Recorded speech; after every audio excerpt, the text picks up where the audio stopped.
Programa não recomendado para menores de 12 anos.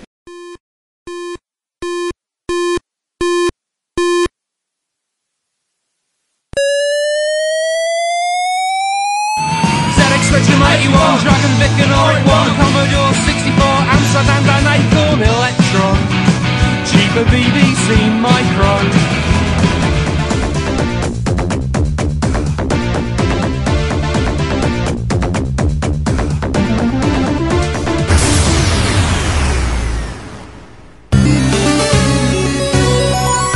Retrocomputaria, porque velho é o seu PC.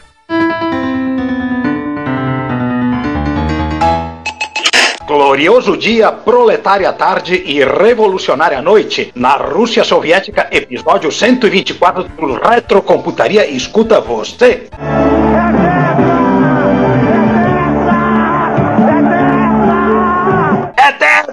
É Tetris! Eu sou o Juan Carlos Castro. Quem não tá rolando de rir aí se apresente. Eu, Ricardo Pinheiro. Sou João Cláudio Fidelis. E eu sou César Cardoso. E eu aqui, sem entender direito o que tá acontecendo até agora, eu, Giovanni Nunes. O que tá acontecendo é que a gente tá um pouco mais fora do quadradinho do que normalmente, né? Mas é porque este episódio é sobre um dos jogos mais embaralhadores de estado mental que já existe na face da Terra, né? Alguns dizem que é uma conspiração dos malditos comunistas para sabotar a produtividade do Ocidente. E é uma teoria da conspiração bastante viável, né? Eu digo-se de passagem. Diz passagem, quem falava isso era um senador norte-americano no período da Guerra Fria. E eu sou obrigado a concordar com ele. Eu vou dizer pra vocês que esse jogo talvez seja um dos meus favoritos, se não o meu favorito de todos os tempos. Só que foi uma arma tão poderosa que acabou indo contra seus próprios criadores, porque lá na Rússia, Tetris jogou você direto.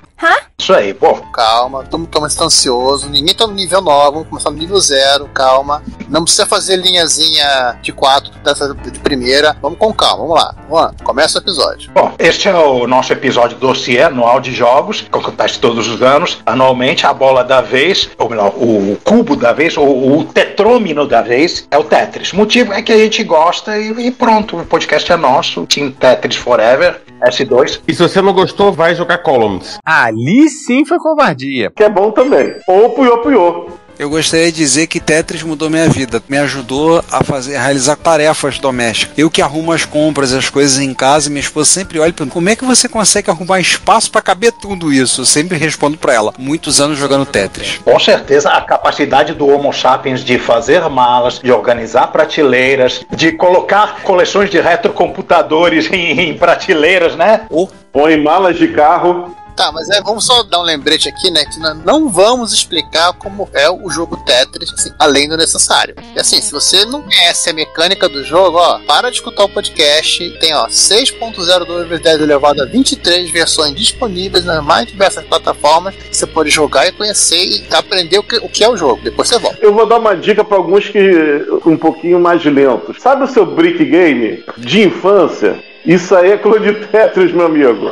Isso aí pra mim é magia. Se você não tem um brick game, você vai na próxima feira do rolo que tiver, procura que você vai achar um lá à venda. Você vai pagar, sei lá, talvez 5, botou 2 pilhas e vai se divertir. E vai jogar Tetris, vai. Que a probabilidade de ele estar funcionando é enorme. Uma outra coisa, né? A história que a gente vai narrar a partir desse ponto, assim, ela é uma narrativa russa digna de um Dostoiévski, do Gorky, de um Tchekov. Porque, assim, tem de tudo. Tem comédia, tem drama, tem desespero. Só não tem vodka, mas as partes da vodka a censura cortou. E vários personagens pelo mundo inteiro. Como é que é o nome daquele escritor russo? Não Dostoiévski, veio antes do Dostoiévski. Tolstói. Bem, a pauta tá parecendo Guerra e Paz, do Tolstói, né? Ricardo, tem um detalhe do Tolstói. Ele só ditava, ele nunca escrevia nada. Quem escrevia no papel era a esposa dele, coitado. Haja mão, hein? Nossa! Desmistificando autores. Mas, Giovanni, com certeza, assim como Guerra e Paz, tem muita guerra. E pouca paz. É isso aí, exatamente o que... Aliás, talvez quase nenhuma paz. Mas vamos falar do nosso personagem principal. Então a gente começa a história falando de Alexei Pajitnov, o pai da criança. Um jogador, mas não do tipo lá da obra O Jogador de Dostoiévski, só que aquele lá do Dostoiévski era um jogador, só que do tipo ruim. Pajitnov gostava de jogos, o desafio que eles proporcionavam, então jogar o fazia feliz e sabia que as outras pessoas sentiam o mesmo. Eletrônicos ou não, né? Ele gostava de jogos eletrônicos ou não. É um momento lúdico dele, né? E ele ingressou no Centro de Computação da Academia de Ciências Soviética, conhecido abreviadamente como Academisoft. Ele entrou como pesquisador na área de reconhecimento de fala lá no ano de 1979. Então ele foi trabalhando lá enquanto estava desenvolvendo. Ele começou a desenvolver alguns jogos de quebra-cabeça, né? Alguns puzzles, usando um computador do Instituto que era um clone do PDP-11, um Eletrônica 60. Nós citamos o Eletrônica 60, se eu me lembro bem, no episódio número 36, quando nós falamos sobre retrocomputação na cortina de ferro. 36 ou 33? Eu acho que foi 36. Me lembro que foi o 36. Posso estar errado. Procura lá, volta lá, isso faz tempo. 33. 34,5, pô, fica na média. Ah, tá. Aliás, Ricardo, o Alexei, ele é formado em matemática. No caso, se a última diploma dele nessa época, ele era PhD em matemática. Isso explica muito por gostar de geometria, né? Aliás, na Rússia, matemática e física é uma formação única. Não bastando tornar a coisa difícil, eles sobem um sarrafo, né? E botam um pouco mais alto. É triste isso, hein? Então, por volta de 1984, o Pagit 9 estava lá tentando recriar no computador um quebra-cabeça que ele jogava quando era criança, que eram peças, que eram os pentaminóis. Que aí ele pegou, ele olhou e viu recriar, e ele pensou, peraí, se eu pegar essas peças caindo numa sequência completamente aleatória, eu tenho um espacinho limitado onde essas peças vão cair, e aí tá caindo, o jogador move as peças, gira e encaixa elas para formar linhas. Então ele começou a pensar nessa ideia, usando a ideia dos pentaminóis, começou a pensar nisso aí. Vale lembrar que existia um jogo feito para MSX nos anos 80, se não me engano, 89 que saiu, feito no Brasil, distribuído pela Soft News, chamado Minos, que era um jogo de quebra-cabeça com os pentaminóis. E já que a gente falou dos pentaminóis, né, em 1990, a Victor Kai lançou o Daedalian, como é que é? Daedalian Opus. Daedalian Opus para Game Boy, que posteriormente a Karoshi Corp fez em 2006 um port, uma versão para MSX, aliás, uma versão muito boa. MSX Dev? Eu não tô lembrando desse, eu tenho que dar uma olhada.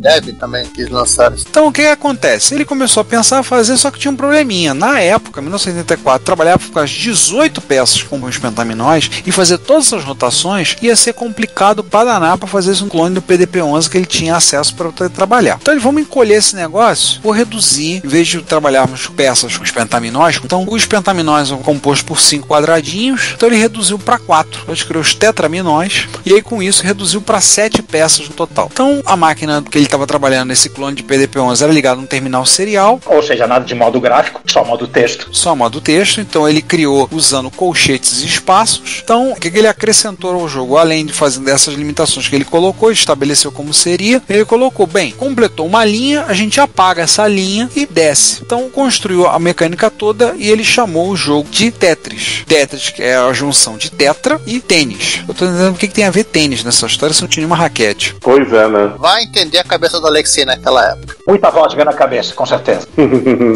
O trocadilho para os pentaminóis é formar o quê? Um pentes, né? O pênis. Não vamos falar de pornô aqui não. Vamos seguir. Aí é por conta do Giovanni. Enfim, ainda não vamos rolar um arquife se o Vaginal conseguisse implementar o pentaminol, tá? Não vamos fazer isso. Não, vamos nos poupar. Em 84, no dia 6 de junho, ele apresentou o jogo para os colegas da Academia de Ciências de Moscou. Todo mundo começou a jogar, todo mundo ficou viciado, ou seja, a produtividade começou a baixar ali, começou a se espalhar. A bomba já estava instalada. Já estava plantada a bomba, né? Então, como diria o Counter-Strike. Lá, ó. Tomando só tapas da bomba. All your days are belong to us. E agora sabemos o verdadeiro motivo da União Soviética ter entrado em colapso. Pois é. Desculpa, mas eu tinha que ter cantado essa música. Pois é. Dali, passou para a Academia de Ciências de Moscou e para todos os institutos de pesquisa e de ensino em Moscou que tinham um computador, em algumas semanas já tinha a cópia do Tetris lá. É claro. O Jason Scott, no documentário lá do Get Lamp, ele comenta o cara que implementou o Zork, né, lá no IT, ele fala assim, na semana seguinte, a produtividade foi a 0. Você via todos os terminais, mas ninguém tava trabalhando. Isso foi que nem quando colocaram um MUD, né, um Multi-User Dungeon na UFRJ, no meados dos anos 90. O pessoal da eletrônica botou rodando numa máquina. O laboratório que eu trabalhava, a produtividade foi a 0 durante alguns dias, porque era todo mundo jogando MUD. A ponto, o pessoal pegou um XT, ligou pela serial numa workstation, preparou 2 discos de 5/4, um só com MS-DOS, outro só com emulador de terminal. E a máquina tinha um papelzinho pendurado nela. MUD Machine. Era só pra jogar. E assim, 10 10, 12 máquinas no laboratório, eram 7, 8 jogando Mud simultaneamente. Nota mental na época que o XT custava uma fortuna, né? Aí eu ainda me lembro do coordenador do laboratório entrar, olhar, respirar fundo, xingar 5 palavrões e terminar. Para de jogar esse negócio! Até ele foi jogar depois. Eu compreendo isso, eu compreendo o que o pessoal passou. Tem um sujeito, jogador de Mud profissional, assim, o cara jogou tanto Mud na vida dele, então uma hora que ele parou de jogar Mud. Então, ele criou uma taberna dentro do Mud. Ele fica lá só pra bater papo com as pessoas. Oi! Tipo, ele levou muito a sério essa coisa de viver dentro do Mud, né? Sim. Isso é quase platônico. Isso é Platão puro, cara. Criou a caverna de Platão e ficou dentro dela. A gente pretende fazer um episódio sobre RPGs online, principalmente falar sobre Mud no futuro, mas eu conheço um sujeito, o projeto final dele de curso foi reimplementar um monte de coisas no Mud. Então ele implementou tridimensionalidade, salas pra cima e pra baixo, um monte de outras coisas ele implementou. Foi o projeto final de curso dele. Bom, mas como esse não é um podcast sobre Mud, vamos voltar para a história do Tetris. Quer dizer, felizmente esse não é um podcast sobre Mud. Vamos colocar isso. Imagina o dia que a gente fizer um episódio sobre Mud. Não, melhor não. Esquece. A gente entra dentro do bar daquele cara e não sai mais, né? Mas enquanto isso, o Pazitnov tinha um amigo chamado Vladimir Poliko no Instituto de Medicina de Moscou e o Vladimir pediu pro Alexei uma cópia para levar para lá. Todos adoraram, óbvio. Como as pessoas literalmente pararam de trabalhar, esperado, foi preciso bani-lo para restaurar a produtividade, esperado, e o Alexei pensou que seria interessante portar o jogo para computadores compatíveis com IBM PC e aí aproveitar os gráficos. Quem foi banido, o jogo ou o Vladimir? Não sei. Não, o jogo foi banido antes que o Vladimir fosse. Ah, tá, foi o ultimato. Ou você bane o jogo ou nós banimos você. Pra Sibéria. Gulag. Exato. Você vai pro Gulag, escolhe. Enquanto isso, o Pazitnov estava com a ideia de colocar gráficos no jogo, né? Já que ele estava a fim de portar para IBM PC, e contactou um outro tovarich dele, Vadim Gerasimov, um programador que tinha, na época, 16 anos de idade. O jovem. Garotinho juvenil! Garotinho criado a leite com pera! Conheceu por intermédio de um amigo comum chamado Dmitry Pavlovsky. Esses dois, tovarich, o Vadim Gerasimov e o Dmitry Pavlovsky, escreveram a versão para DOS em algumas semanas e adicionaram cores, né? Agora já não estamos funcionando em modo texto. Adicionaram um placar que não tinha. Consta que o Gerasimov achou o nome do jogo meio estranho. O Gerasimov e o Ricardo não gostaram. Temos link aí passando embaixo na tela da versão de 1986 para você rodar no seu glorioso e revolucionário clone de PC. Nota mental que o primeiro porte foi um porte oficial, né? Sim, o primeiro porte, né? Porque o Tetris propriamente era aquela versão para clone de PDP-11.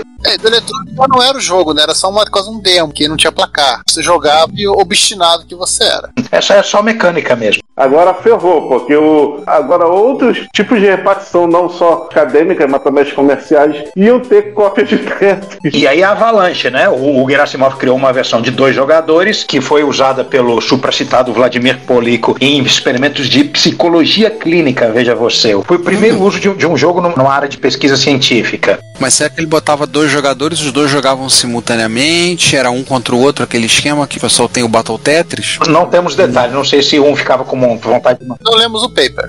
Bom, o Pazitnov tinha vontade de vender o jogo, mas não tinha a menor ideia de como, mesmo que pelas leis da União Soviética nem tinha como fazer tal coisa. Aí ele foi conversar com um certo Viktor Briabin, supervisor dele no instituto. Em troca da ajuda na venda do jogo para o exterior, ele transferiu os direitos ao instituto. E então, o camarada Briabin enviou em 1986 uma cópia do Tetris para Novotrade, na Hungria, e pouco tempo depois o jogo não estava só mais na União Soviética, mas em todos os países do Pacto de Varsóvia. Nota mental. Essa empresa é bem conhecida e também toda a treta do Tetris começa aí. Essa empresa foi fundada em 1983. Em 1998 ela trocou por um nome bem capitalista, a Palusa Interactive. Era uma churrascaria. Qual a Palusa? Pior que é verdade, parece não deixar. Essa empresa existiu até 2006. E o nome soa familiar? Bom, é a empresa responsável pela série Echo the Dolphin na década de 90 e eu me lembro dessa empresa ligada a outros produtos também. Sim, tem um jogo infame dela que se chama Capitão Novolin, que era um jogo educativo do qual você controlava um super-herói diabético. Eu não tô de brincadeira. Nós falamos sobre ele num episódio. Qual foi, Giovanni, que a gente falou? Que eu lembro que a gente falou de Echo the Dolphin. No final do ano passado, Jogos com Água. Sim, nós falamos dele. Ah, sim, jogos com ou na água, exatamente. Super-herói diabético, eu não lembro de termos falado, não. Não, o João citou ele, eu lembro. Eu citei, porque a Novotrade é a Palusa, e como Novotrade, um dos primeiros hits, eu estou fazendo aspas no ar, é o Capitão Novolim. Aliás, Juan, essa empresa, ela já tinha escritório nos Estados Unidos quase desde sua fundação, tá? Sim, esse Capitão Novolim, se não me engano, é de 91 ou 92, ele saiu pra Super Nintendo. A Hungria era bem mais aberta, né, que o resto. A Hungria era quase a encruzilhada. Muita troca de coisa rolava na Hungria. E ela trabalhou muito em conjunto com a SEGA, porque o Echo the Dolphin é uma IP até hoje da SEGA. A empresa Palusa já era, mas o Echo the Dolphin ainda é uma propriedade da SEGA. Se você quiser reviver com outra empresa programada, ela pode. Agora a parte importante, né? Vamos voltar pro Tetris, gente. Vamos voltar pro Tetris. Lá em Budapeste, a galera da Evel local já começou a fazer os ports de Apple II e também um port para Commodore 64. Sim. E agora, vamos começar a tetra. Quiser a treta? Quiser a treta? Quer dizer, a treta. Não, com a treta você vai chamar. A briga, pronto. Você pode ter certeza disso. A briga. Pela primeira vez nesse episódio, olhamos para o Ocidente. Na verdade, o contrário. O Ocidente vai olhar para o Oriente. Isso é verdade. Na União Soviética, o Ocidente olha pra você. Só que aí, no caso, é na Hungria, não? Só que na realidade eles foram olhar lá pra Hungria. O Robert Stein, que ele era proprietário da Andromeda Software, que era assim, não era bem uma publisher, não era uma desenvolvedora, ele era mais um intermediário. Assim, ele entrava em contato com a galera do leste europeu, ele fez isso diversas vezes, né, ele assinava os direitos e vendia esses jogos que a galera produzia lá na Inglaterra e, obviamente, no resto do mundo. Eu quero usar um termo apropriado pro senhor Robert Stein. Vai lá. Atravessador.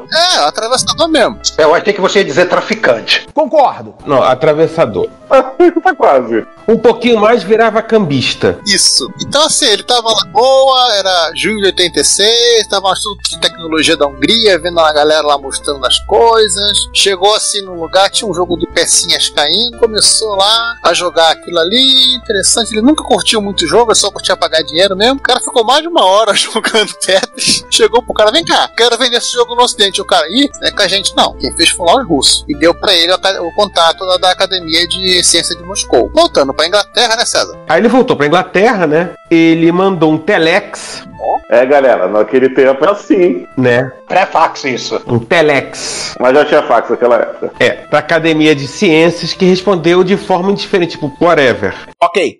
Olhou assim o Robert Stein. Sabe uma coisa? Eu vou conversar com o Paz 9 e o Briabin, vou mandar um fax pra eles. E os dois responderam, beleza, vamos fazer um acordo. Que deve ser a versão russa daquele do passar lá em casa, do carioca. Que é pra você nunca passar na casa do cara. Só que o Robert Stein entendeu, se o cara disse que vamos fazer acordo, o acordo tá feito. Achou completamente errado, otário! Tá pronto. É que lá no mundo do homem primata capitalista selvagem, né, isso significa o seguinte, assinamos um contrato. Contrato assinado, papel não tinha, mas tudo bem. O cara falou, vamos conversar. E aí, Robert Stein... pois é. Foi na Consumer Electronics Show de 87. Janeiro de 87. Em Las Vegas, aquela coisa toda, meteu o contrato de negócios. Não, tenho aqui a sensação soviética. Ele conversou com o Gary Carlson, cofundador da Brother Band, olhou uma cópia, mandou os funcionários gostaram do jogo, mas aí o jurídico veio e disse, bicho, o jogo é soviético e os caras, eu não sei com quem eu vou conversar. Esse cara sabe com quem tá conversando? Aí ele olhou, não. O jurídico mandou aquela do Capitão Nascimento. Já avisei que vai dar merda isso. Aí ele foi na Mastertronic. Martin Alper só mandou aquele... Bicho, isso aí não vai dar em nada. Ninguém quer saber de produto soviético aqui no Ocidente, cara. Esquece. Meu disquete nunca será vermelho. Micro sem partido. Mas no final do evento, o Robert Stein conseguiu 2 contratos. Um vendendo os direitos europeus do jogo a Microsoft. E na América do Norte vendendo para Spectrum Holobyte. No caso da Spectrum Holobyte, também porque o presidente da empresa, Phil Adams, ficou jogando Tetris por 2 horas. Imagina que fase que ele chegou. É por isso que eu falei que o João ia chamar o cara de traficante, porque isso é droga, gente. Viu? Os direitos foram vendidos para as 2 companhias, 3.000 libras, mais royalty de 7.000 a 15% das vendas. Detalhe, sem nenhum papel assinado pelo Paz 9 ou pelo Briabin. Por conta. Foi no gogó do Robert Stein. Como diria lá o Mané Garrincha, né? Faltou ele combinar com o moço. Exatamente. Aí começa a somar mais essa M aí pra nossa história. Essa história é meio avalanche, né? De bola de neve. Meio? Aí o Tetris começa a ir para o oeste, né? Os Tetriminos já começam a não cair direito. Você já começa a ficar esperando aquela peça que nunca cai, uma coisa toda. E aparece aquele cossacozinho impaciente de braços cruzados, batendo com o pé no chão, né? Isso é na versão arcade.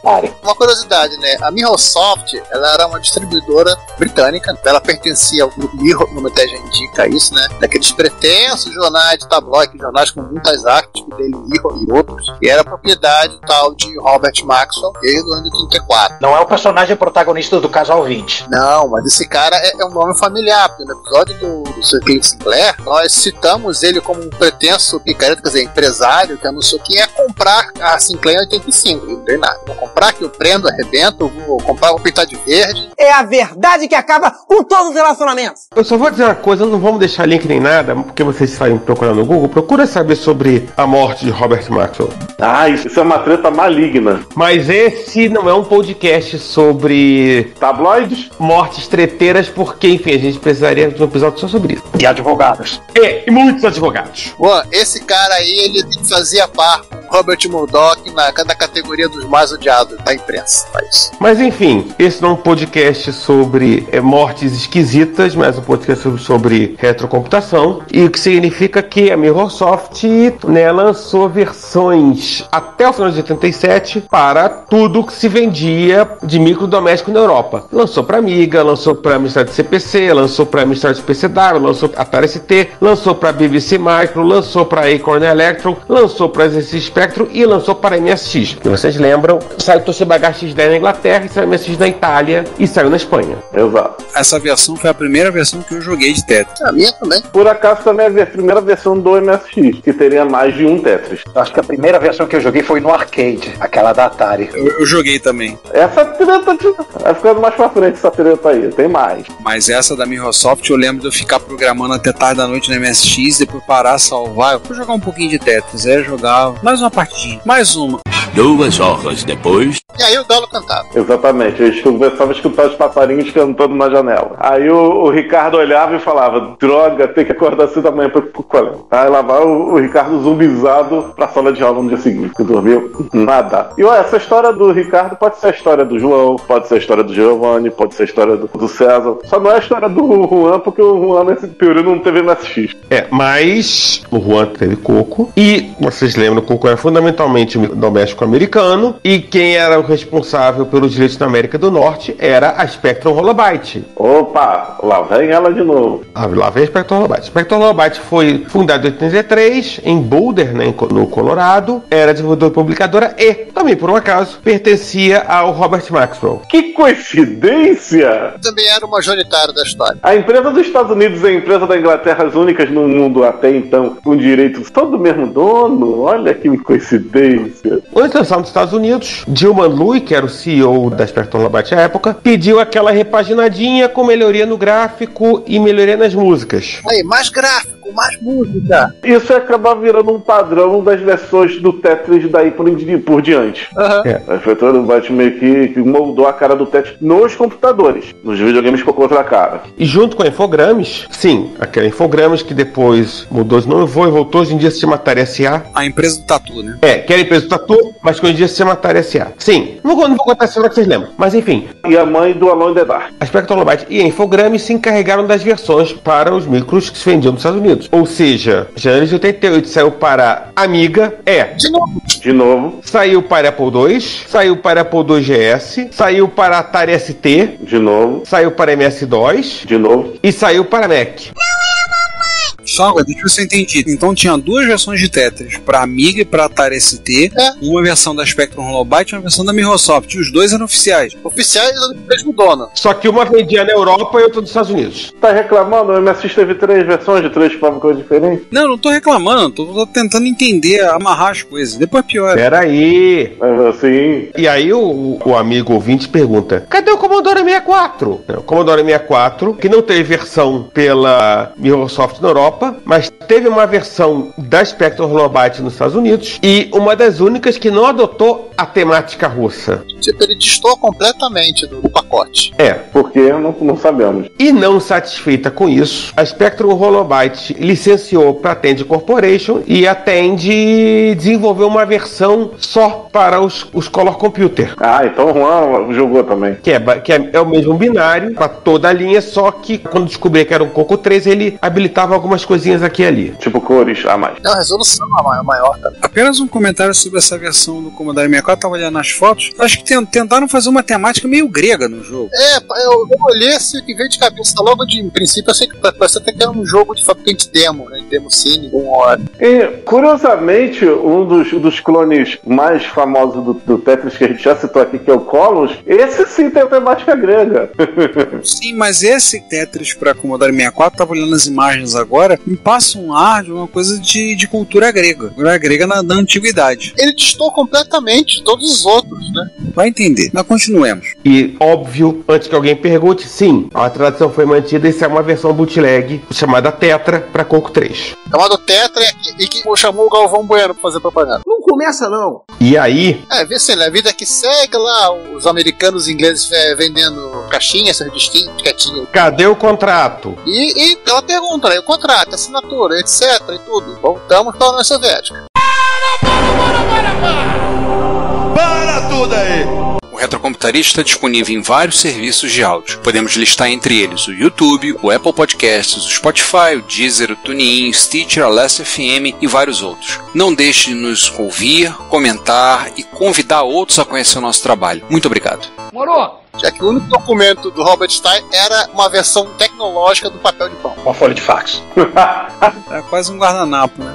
O que acontecia? O governo da União Soviética tinha uma empresa chamada Elektronorg Técnica, popular ELORG, que era ligada ao Ministério do Comércio Exterior e era responsável pela importação e exportação de itens de hardware e de software. O Robert Stein começou a pressionar o Pajitnov, precisa de um contrato, negociação começou via fax pra lá, fax pra cá.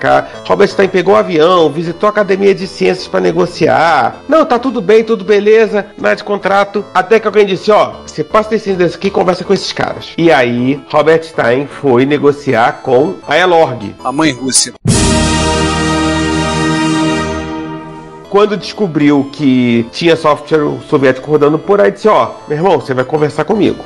Deixa eu fazer um parênteses aqui sobre essa parte. Segundo o livro lá, o Game Over, essa descoberta deles foi o que um passarinho Dutch, acompanhado amando de um passarinho japonês, que falou por isso pra ele. João, pausa que isso tá mais pra baixo. Pode ficar sossegado, fica tranquilo. Sim, mas é só pra dizer que a ELORG e o Ministério do Comércio Exterior estavam cagando até dessa meiuca aí alguém sondar lá a Rússia no meio do caminho que o Robert Stein estava negociando. Mas João, nessa parte sim, essa na cronologia, esse daqui há 1 ano. Assim, tem muita coisa acontecendo ainda, antes do nosso pirata preferido aparecer. Quando a ELORG entrou no meio, assim, já quase deu direito a puxão de orelha pra academia de Moscou. O que vocês estão fazendo? Não é responsabilidade de vocês fazer isso. Vocês estão fazendo tudo errado. Aí Robert Stein teve que pegar um lado táxi e foi lá conversar com a galera da ELORG. Isso o quê? Nós temos datas aqui. O contrato foi assinado em 10 de maio de 88. Nós temos o lançamento em janeiro de 88 da Spectrum Holobyte lá nos Estados Unidos. Em 87 a Microsoft tinha lançado na Europa. E, enfim, na negociação tal, 10 de maio assinou o contrato, reconhecimento de firma, cartório, bateu lá. O russo falou alguma coisa em russo significando, isso aqui tá valendo. Passou lá no cartório russo, mandou um tradutor juramentado. Essas coisas todas. Licenciado por 10 anos para versões de qualquer computador que exista ou vá existir, hoje e no futuro, inclusive MSX3. Sim, se tivesse saído o MSX3, por exemplo, em 1997, estaria coberto pelo contrato. Nota mental que por que eles falaram apenas em computadores? Porque até então não existia conceito de arcade na União Soviética nem de console. Não, de videogame, arcade já tinha, O arcade até existia, mas era um outro universo. Eles Mas videogame com certeza não tinha. Videogame era coisa para porcos capitalistas. Por enquanto, né? Por enquanto. Proletários tinham que aprender a programar seus próprios jogos. Na Rússia soviética, o jogo programa você, né? Mas, Ricardo, vocês foram poupados do Tecninho do Atari. E foram poupados do ET também, é verdade. Mas aquele negócio, a gente vai ver que eles foram poupados da Atari. Mas outra empresa depois ia chegar por lá e também ia chegar os clones. Mas isso tá mais lá pra baixo. Vamos lá. Ainda? Mas assim, uma coisa curiosa é que o Paget 9, tanto ele quanto o Briabin, não faziam a menor ideia que o jogo que eles tinham criado ali, Paget 9 criado, Briabin melhorado, já estava sendo vendido desde o final de 87. E o jogo tinha sido um tremendo sucesso na Europa, né? A Microsoft vendeu dezenas de milhares de cópias nos primeiros 2 meses, Tetris, e nisso aí vai passando cópia pirata, tiveram chegar aqui nas nossas mãos aqui do outro lado do Atlântico, aqui em Terra Brasília. E é isso que eu ia falar. Arrisco dizer que a gente estava jogando Tetris aqui no Brasil, o Paget 9 nem era com ele. Nem sabia. Exatamente. Isso na Europa. Nos Estados Unidos, a Spectrum Holobyte falou que no ano de 1988 ela vendeu 100 mil cópias do jogo. E ela lançou o jogo na CS de 88 e só naquele ano foram 100 mil cópias vendidas. Somando as várias plataformas, né? Suponho, né? Sim. Isso. E 100 mil cópias é dinheiro pra caramba. Muito mais que as 3 mil libras, né? Que eles já tinham pago. Uma coisa curiosa é que alguém na Spectrum Holobyte quis ser legal e convidou o Alexei Pagetnov e o Victor Brasbin para ir lá para visitar a América.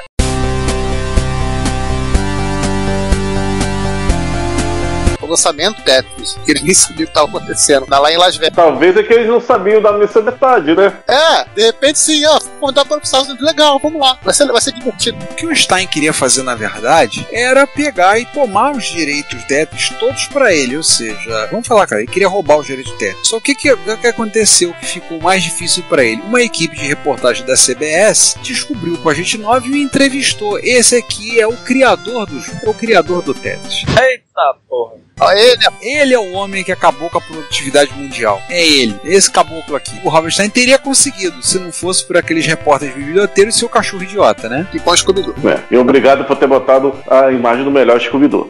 O Stein só tinha direitos Tetris para computadores, não tinha fechado nada para videogame. Ele queria também para máquina arcade e queria também para os videogames, óbvio, né? Tá vendo o mercado, esse período 88, e tá aqui o João não me deixa mentir, a Nintendo tava finalmente crescendo no mercado de videogame. O renascimento do mercado mundial norte-americano, pelo menos. Em 88 ela não estava crescendo. Em 88 ela cresceu, já estava no meio da Nintendo Mania, os Estados Unidos era uma coisa louca e a SEGA estava se preparando para lançar o Mega Drive no ano seguinte. Todo mundo queria botar um Tetris na dança aí, porque afinal das contas era, falar em termos bem antigos, era coqueluche da época. E a Atari tentando ressuscitar em cima dessa onda, tudo que era gente, eu não conseguimos. Aliás, a gente vai falar dela daqui a pouquinho. Então o que o Robert Stein fez? Foi lá conversar com o pessoal da Microsoft, já estava negociando, e ela, assim, para agilizar, cuidou de licenciou para a Atari nos Estados Unidos, que licenciou para a SEGA no Japão, os direitos que ainda não estavam negociados. Ou seja, deixa eu ver se eu entendi bem.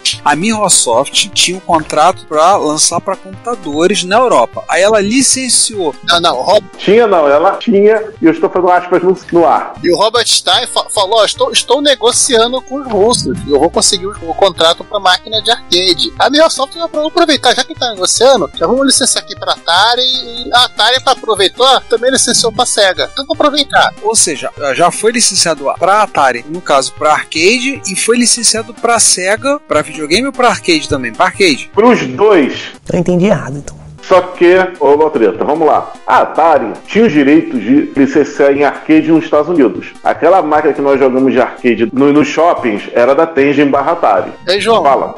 Segura um pouquinho. Vamos falar da Bullet Proof primeiro.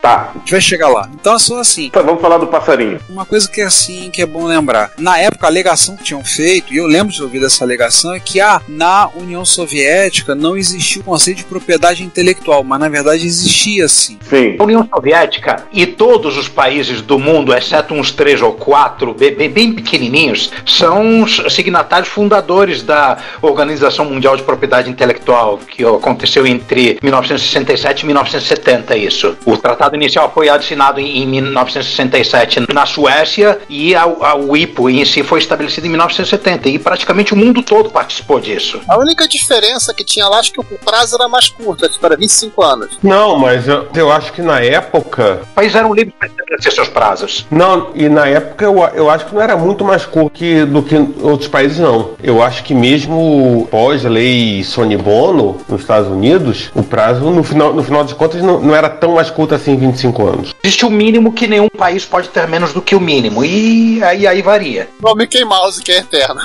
Ou seja, sempre houve copyright ali como em qualquer outro lugar. Sim. Agora vamos falar da SES, porque essa SES aí rolou algumas coisas interessantes e que apimentou mais ainda a treta. Uma coisa que eu queria falar que foi que motivou o Hank Rogers. A gente não chegou ainda a explicar o Hank Rogers, calma. Ah, tá, então vamos voltar um pouquinho.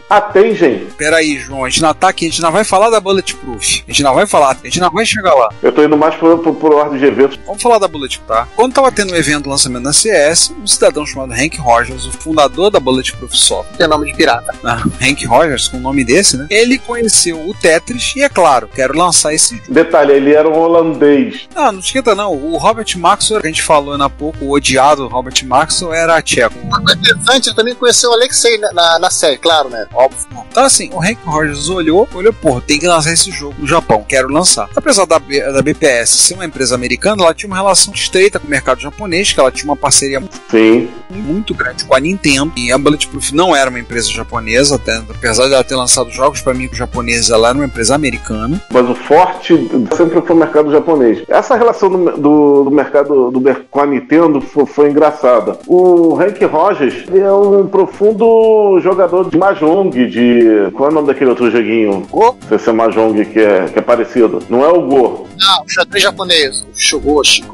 Shogi. Ele era um jogador muito experiente. O Yamauchi, o todo-poderoso presidente da Nintendo do Japão, só jogava um jogo na vida toda dele, Shogi. Sendo que ele era 4º ou 5º dan. Sim, eles têm uma designação tipo do karatê pro nível do jogador. E ele conseguiu a simpatia do velho, desafiando o velho pra uma partida. E ganhando dele. Foi assim que ele conseguiu o direito de publicar os jogos da Bulletproof Software pro Nintendinho e pro Famicom. Programa com informação, aqui tem informação! Nossa! E adivinha qual foi o primeiro jogo que ele lançou? Shogi, é claro. Ele também trouxe aquele Black Onyx, né? Que é literalmente a origem do RPG japonês, né? Exatamente, que foi a Bulletproof que lançou. Ou seja, apesar de quase ninguém conhecer o nosso amigo pirata, ele tem uma história muito importante na história dos jogos mundial. Então, assim, ele começou a negociação com o Gilman Lui, da Spectrum Holobyte, que falou com o Peter Golada. Ok, né? Golada, né, que seja, né, o Peter Golada na Microsoft, e aí ficou sabendo, não dá pra licenciar porque já tinha sido licenciado, pô, aí não rola. Como assim vocês já licenciaram? Já fui fazendo em cascata. Então a Microsoft tinha passado o Tetris pra Atari, que também era Tengen nos Estados Unidos, e ela indiretamente passou pra Sega no Japão. Então assim, a Microsoft na prática, porque a Microsoft fez uma permuta com a Atari, trocou, olha, a gente troca do jeito do teste com o Blasteroids, que era uma tentativa de fazer uma continuação do Asteroids, que era um jogo tão bom, tão legal, que ninguém lembra que ele existia. Eu lembro. Você não conta, João. Não tinha uns gráficos assim, pseudo 3D, tipo Super Nintendo? Sim, pelo menos na versão arcade 16 bits. A versão arcade, a versão do MSX é praticamente injogável. Eu lembro da versão do MSX. A versão do MSX é ruimzinha assim, né? Eu acho que eu fui abençoado em não conhecer. Esse jogo ele foi melhor portado no Amiga, no Amigo Porte dele é decente. Mas aí assim, tínhamos a Microsoft, que já tinha negociado com a Atari, e a Holobyte, que queria negociar com a Bulletproof. E as duas começaram a brigar, e como era do mesmo dono, né, assim, ó, vai caber ao dono, caso ao filho do dono, Kevin Maxwell, resolver essa parada. E ele resolveu a favor da Microsoft, ó, que a Microsoft tá acordado, fim da história, mas o Gilman Luida chegou lá e deu aquela costurada pra fazer negócio, né, pro Hank Roger não sair de mão a banana. E conseguiu pro Hank Roger que a Atari licenciasse também pra computadores japoneses o Tetris. Nossa! A versão do MSX2 da BPS é parte desse rolê também. O Hank Roger, através da Atari, teve os direitos e aí Aí ele lançou versões para FM7, MSX2, aliás eu tenho uma cópia, PC88, PC98, Sharp X1, X68000 e para o Famicom. Essa versão do Famicom foi a versão que o Henry Roger deu uma de cagueta. Sim, acontece. Foi quando ele lançou a versão, quando ele tava conversando lá com o Todo-Poderoso. Era, João, calma, mais baixo. Vamos lá. A Atari ficou com os direitos para arcade, para os consoles de videogame, que ela licenciou também para a Sega. Gente, só que tá ficando um negócio esquisito, hein? Concordo. Eu já não entendi mais nada. Só tem merda! Só que tá pegando probleminha nessa história. Não, se você botar isso no papel, começar a fazer as ligações, você já começa a se perder. Tem um probleminha quando tá escrito aí versões de console. 2 problemas, mas vou falar isso na parte da TEM. Tem 2 problemas nessa história aí. E não tem nada a ver com a SEGA, que é o terceiro problema em separado. Sabe aquele seriado de mistério que sempre tem um personagem maluco, paranoico, que tem um painel na parede cheio de papeizinhos e linhas presos e tentando... É isso. Estamos nesse naipe. É o que já virou essa história. Roda o quadro aí, Simone. Se, a respeito desse episódio, você quiser enviar um comentário, uma crítica construtiva, um elogio, uma correção, afinal a gente erra também. Não pense 2 vezes, faça. Você pode falar conosco através do Twitter, nosso usuário é o Retrocomputaria, no YouTube, no nosso canal Retrocomputaria, por e-mail, retrocomputaria@gmail.com, ou comentando no post desse episódio no nosso site, www.retrocomputaria.com.br. E é o que sempre dizemos, seu comentário é o nosso salário. Muito obrigado por sua audição. E aí, vai encarar?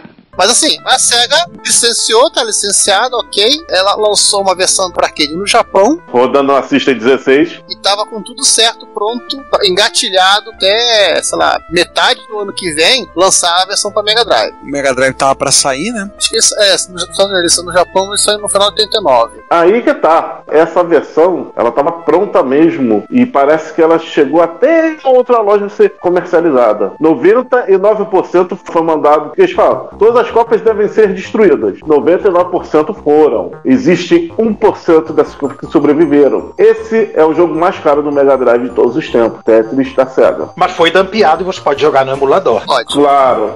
João, só uma pausa para antecipar um pouco da pauta dos jogos mais raros do mundo. Sim. Exatamente 10 cartuchos vencidos. Jesus. Mas vamos seguir. Por que aconteceu essa violência toda com os cartuchos? É que a galera que entendista do Mario que falar de destruir os cartuchos do Mega Drive. Aí que vamos começar. Primeiro, vamos explicar a treta que começou antes da história do Tetris. Explica essa treta rapidinho. Eu acho que você tem um pouquinho mais de síntese do que eu, senão eu vou estender ela mais do que ela já é extensa. Vai, Giovanni. Nós temos que voltar um pouquinho pro passado, porque essa aqui é aquelas famosas histórias, famosas relações que tinha tudo para dar certo, aqui no final só restou foi o ódio mesmo. Lá no começo da década de 80, ainda a Nintendo assim, ela contactou a Atari. Oi Atari, tudo bem? A gente queria que vocês vendessem o Famicom nos Estados Unidos pra gente. O Atari, rei caçar na época, né? Pô, legal, a gente pode fazer isso, vamos conversar, vem aqui, eu tomo um café, sei lá. Aí muita gente ficou brincando de atravessar o Oceano Pacífico nessa discussão que já tinha, né? Pra acertar essas coisas, chegou a rolar um contrato, mas nunca teve um contrato assinado. Você não sabe direito o que aconteceu.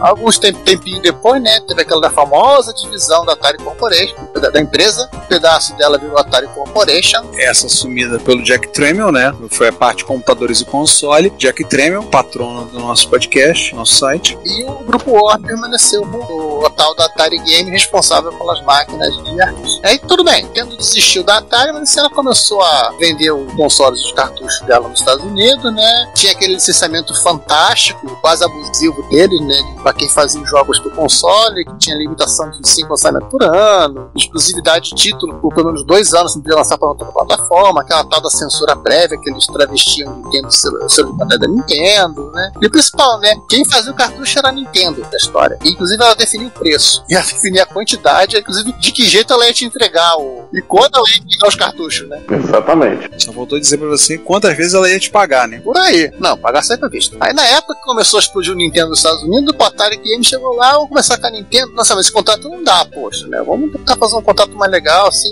Não deu, tudo bem. Aí a Atari literalmente criou uma subsidiária Tengen. A Tengen licenciava os jogos da Atari e da Namco para lançar na Nintendo e liberava a Atari para poder lançar jogos em outras plataformas, sem ficar na regra do contrato. Uma curiosidade é que, se eu não me engano, 20% da Tengen, das ações dela, pertence a Namco. Que a Namco é uma empresa que sempre foi tretada com a Nintendo. Então isso foi uma forma meio de se vingar da Nintendo, foi entrar nessa com a Atari. O bom é que quando a treta estourou, a Namco tirou dela da reta e deixou a Atari sozinha. Tem quem? Nunca ouvi falar. Ricardo, vai seguindo aí. Você gosta de advogado? Eu, né? Não começa, não. Além do batalhão de advogados que a Nintendo tinha contratado, ela tinha um chip, tinha um CI no cartucho, que era o NES 10, que ele fazia o quê? Ele era uma chave. O videogame só ligava se o cartucho tivesse aquele chip, e o chip autorizasse ser ligado, senão não funcionava. Hoje em dia é uma trava muito bobinha, mas na época...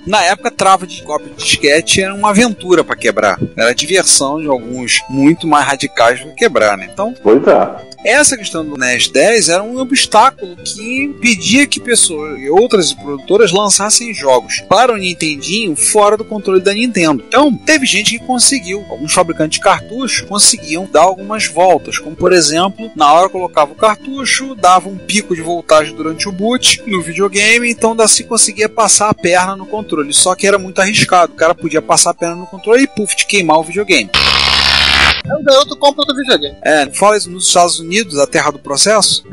Tá bom, vai lá. O pessoal da Tengen, o que eles vão fazer? Bem, vamos fazer engenharia reversa no chip. Só que a Nintendo fazia mudanças no chip de tempos em tempos. Olha a safadeza. O que eles fizeram? Bem, vamos pela via judicial. Bateram na porta do escritório de patentes dos Estados Unidos, no INPI americano, e disseram assim, a gente precisava do algoritmo desse chip, tá? Porque a gente tá querendo abrir um processo contra a Nintendo, e a gente precisa do algoritmo que tá aí, nele.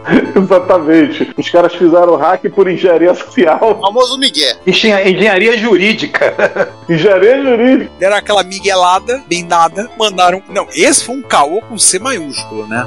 Então... Eu acho que é melhor dizer que é com K. Não, é um caô... te contar. E aí eles pegaram, eles fizeram o chip deles, o Rabbit, e aí no final do ano da graça, em 1988, eles começaram a vender os próprios cartuchos dele, cartucho, aquela carcaça preta, em vez daquela carcaça padrão cinza, começaram a vender pra usar no Nintendinho e ó, era pra Nintendo, ó, chato, feio, bobo, cara de melão, vocês. Tô fora. Posso contar uma curiosidade pra vocês rapidinho de cartucho preto que tem a ver com o Brasil? Os cartuchos pretos eram marca registrada da Tengen. Só que aqui no Brasil, a Gradiente também usava os cartuchos pretos. Sim. Se você reparar, vários jogos da Activision e da própria Tengen faziam parte do catálogo da Gradiente. Se eu te falar que os jogos da Tengen eram licenciados oficialmente para a Gradiente, vocês acreditam?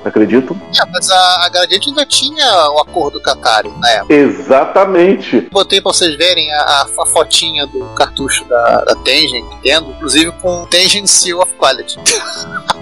Pode dizer na boa, mais bonito que o cartucho normal da Nintendo. Sim, eu tenho um cartucho da Tengen do Rolling Thunder, que é um dos meus jogos de arcade preferidos, que por acaso é um jogo da Namco, né? Eu tenho um cartucho da Tengen do Rolling Thunder. Outros fabricantes que fizeram essas mutretas com o NES 10 foi a Electric Beats, né? Que fazia jogos horrorosos, de péssima qualidade, também na cor preta o cartucho, eles compraram no mesmo chinês. Sim. E qual era aquela que era de jogos evangélicos, que era azul o cartucho? Não, é a subsidiária da Electric Beats, que era a Wisdom Tree, que tinha cartuchos na cor azul calcinha, azul fusca, né? Isso, azul calcinha, que eram os jogos evangélicos. Meu Deus. A Nintendo, talvez por algum motivo de medo, para não falar que a Nintendo estaria processando Deus, ela sempre deixou vista grossa para esses cartuchos evangélicos. Não, sabe que eu quero o motivo? A tiragem era baixa e não concorria, porque eles não vendiam nas mesmas lojas que os jogos da Nintendo, que a Nintendo ignorava isso. Tá nem aqui. Só vendia quermesse de igreja, literalmente. Vendia naquilo que os americanos chamam de livrarias católicas. Pô, vendia lá. Ah, tá. Então foi relevante. Loja de material religioso, né? Literalmente sim. Não ajuda nem atrapalha. Até ajuda, te vende Nintendo. Vende console. É a ideia que a Sony fez, vendendo PlayStation 1 e 2 no Brasil, né? E vende para um público que dificilmente compraria, né? De outra maneira. Mas voltando à questão daí, a Tengen fez essa, obviamente o batalhão de advogados da Nintendo foi lá e entrou entrou em ação, processou a Tengen e também exigiu que, olha, se for revenda da Nintendo, não pode vender cartucho da Tengen. Bloqueio comercial. Outra curiosidade, teve 2 advogados que tiveram reconhecimento pela Nintendo. Um é o Howard Lincoln, que virou vice-presidente e até durante um pouco tempo presidente da Nintendo of America, e o outro advogado virou o nome de um personagem da Nintendo, que é ele, Jack Kirby. Você quer o Mario. Ao ponto de que muita gente fala que Jack Kirby não é o desenhista que foi homenageado pela Nintendo, mas sim um advogado homônimo.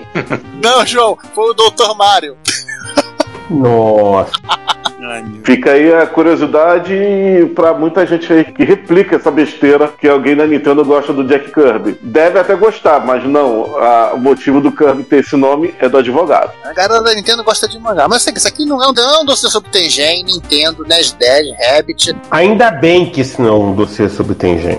Mas é bom lembrar o seguinte, a briga na justiça foi um processo em cima de outro, foi acabar em 1994. E agora a parte que não está escrita aqui, mas o que eu vou dizer é que qual foi um dos motivos também para isso tudo. Voltando ao Tetris, adivinha que jogo que a Tengen lançou na maior cara dura no mercado americano pro NES? Tetris. Claro. Eles tinham a licença, eles compraram pra Microsoft, que eles não lançariam? Cartucho duplamente pirata. A Microsoft disse que a licença... Tá, mas assim, antes de falarmos no Tetris do Nintendo, vamos falar de um console muito mais legal da Nintendo. Game Boy? Só uma coisa, era um cartucho duplamente pirata, era aquele pirata que usava 2 tapa-olho, né, em cada olho. Sim. Mas vamos falar do menorzinho, né, do Game Boy. O Game Boy, por essa época, a Nintendo tava para lançar o Game Boy, primeiro console portátil, a mesma equipe que fez o Game Watch, então a equipe era de Satoru Okada e Gunpei Yokoi. E aí, Minoru Arakawa, presidente da Nintendo of America, e genro do Yamauchi, não era só fanboy de Tetris, não era só mais um desses viciados em Tetris que tem por aí, mas também sabia da importância de ter esse jogo no console portátil. Sim. Comercialmente é só uma tacada de mestre, então compensa. Aí ele chegou lá pro Hank Roger da BPS e falou com ele, olha só, a gente dá um apoio pra você aí se você conseguir a licença do Tetris pra botar nos portáteis. Chegou pro Boba Fett e falou, temos uma missão pra... Aí tem uma coisa divergente na história que eu li. A história que eu li é que quem falou para o Hank Rogers foi o próprio Yamaguchi. Tá aí uma divergência que o livro Game Over faz.